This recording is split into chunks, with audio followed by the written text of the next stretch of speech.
Hello everyone and welcome back to the channel.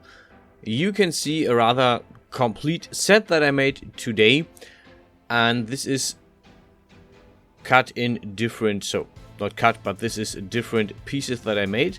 The whole outfit is called Hell Knight because this is from the manga and anime area. So the character that I made in this time is a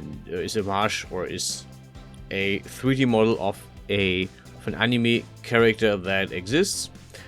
The idea is not mine originally, but I basically adapted it. First thing I did is I made the main body clothing, which is this kind of, I don't know, I called it coat because it looks like a coat somehow. And yeah, this is what I did first. I tried to pay special details to the to the original model or the original design. And something that I did that took a lot of time actually this time was I worked again with shading domains, which you will see when I go about the whole UV mapping in a bit. And yeah, the base model was made, or the clothing was made with the full body suit again. I think I saved about 3 to 4 hours just on this project because I didn't have to do a thing for the body. I could just cut up what I had, which just saved a lot of time. Trying to add some detail here. The character has like a little cutting in the clothing in the neck area, so I'm trying to emphasize on that. But yeah, what I did next, what I'm doing next is I try to cut up the, or not cut up, I try to use tessellation and connect to add a brim to this, because the character's design has like this brim on the clothing, which I tried to model into it. So right now I'm just trying to design the clothing so that I can separate the different pieces of the UV map later on. This is what you can see right now. And yeah, one thing is I forgot to cut out the back. So the original actually has a very low cut back, which I did later, so this is not in the video. Also, I added a thing under the bust, which you can see in the model on the side when the finished render, but you can't see it in the actual modeling. One thing that I found out here, one thing that I came up with was that I couldn't cut the model as I wanted to. I had to actually use a pre-made UV mapping, which I used the UV mapping for the cylinders. I don't know, because it kept crashing on me. Like it crashed 3 or 4 times. Luckily I saved directly before doing this, but yeah. And you can see that the UV maps actually work as intended. There is this weird smidge in the middle, which is because the dots were going over the edge of the actual UV map base. Yeah. Next thing were the legs, as you can see. And yeah, the main thing was actually cutting up the top of the leg so that it looked like the original character.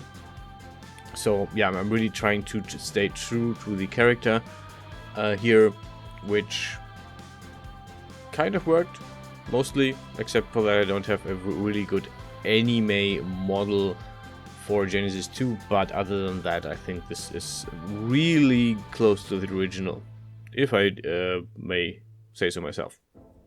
Yeah. cut up the top part, or modeled the top part, and she has these weird, or what weird, she has these spikes on her shoes, so the character is like a knight. At least that's the title the character has. I'm not sure if she's actually, I don't know. I mean, she's called a knight. I don't really mind. Yeah, I got the spike by dissociating the point, which worked quite well. And yeah, she also has this these toe armor, more or less. So she's very partially armored, but you know, it was still a fun design, so I did it. Yeah, most of this is copy paste base material, so I copy pasted the base of the shoe here, or base of the foot, and then I thickened it and modeled it around the shoe. Also put in the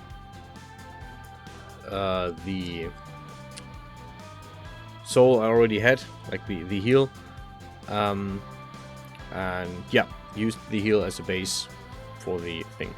Actually, I think her original sole goes all the way through to the front, but in this case I just like did the heel and the front separately and was okay with it. I had to fiddle a bit with all the pieces under the foot, but this is something that I might actually have to touch up on my base sole, so it actually fits the form of the foot better. And again, I'm trying to split the UV map here. The top part is going to get a different shading domain. As you can see, it's in the render it is the violet part, and the rest is staying as the black part. So yeah, this is how I made the shoe. And next thing up is the gloves. Again, you can see this in the side. Again, if you've usually, if you want to jump just at the render, just jump right ahead to the very end of the video and you will have the render as usual. If you know the character, let me know in the comments. Or actually, I think that's not really working because I'm gonna put it in the title anyway. But yeah, if you know the character, you can tell me about that fact in the comments. Otherwise, just enjoy the video, I guess. The arms gave me a bit of trouble, or not really, but I thought about how to do them because I didn't want to do the whole split the UV map again. So I actually split the arm into two pieces, the upper arm and the lower arm, which was way easier. This is why I did it. I assumed this was easier and I was right. And here we have the UV maps. Again, I'm using a base UV map for the cylinder for this one, simply because cutting the UV map for the hand is just a lot of tedious work, which I don't really want to do. But I still had to do shading domains for the upper arm because it has a brim with a different color, so I had to do that in different color. And finally I went for the hair of the character.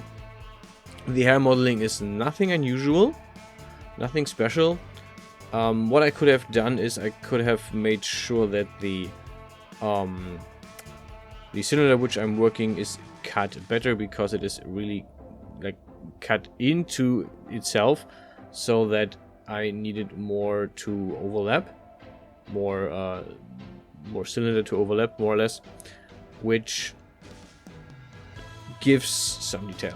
What I tried this time, what is different, is that I used way less cylinders. If you look at my earlier hairs, I did like 30 to 40 cylinders in total, like around 20 to 25 per side.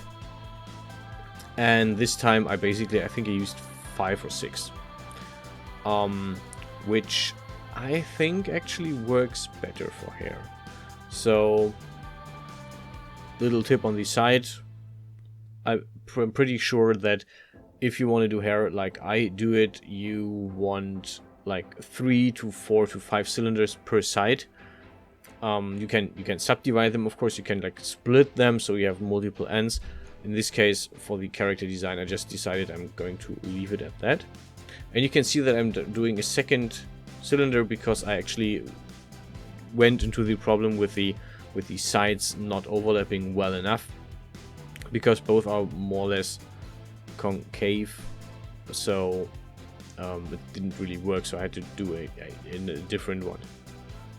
Yeah, base shape of the hair is really not that complex. It's anime hair, so it's long, it's weirdly shaped. It's not physically possible, but that's the fun about doing 3D. I can do just whatever I want, and it doesn't have to be physically possible, as we already know by the last few sets. On the weekend I will do the next Lord, by the way. So we're actually looking to finish this thing, and yeah, then I will see what next big project I will take for myself, or if I'm going to actually start looking into Godot, the engine, or if I'm going to do something else. Yeah, we'll see about that.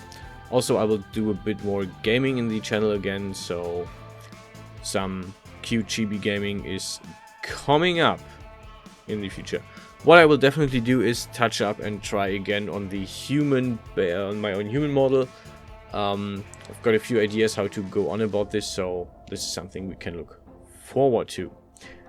Anyway, with under a minute left for the video, the usual ending. So that's it for this video.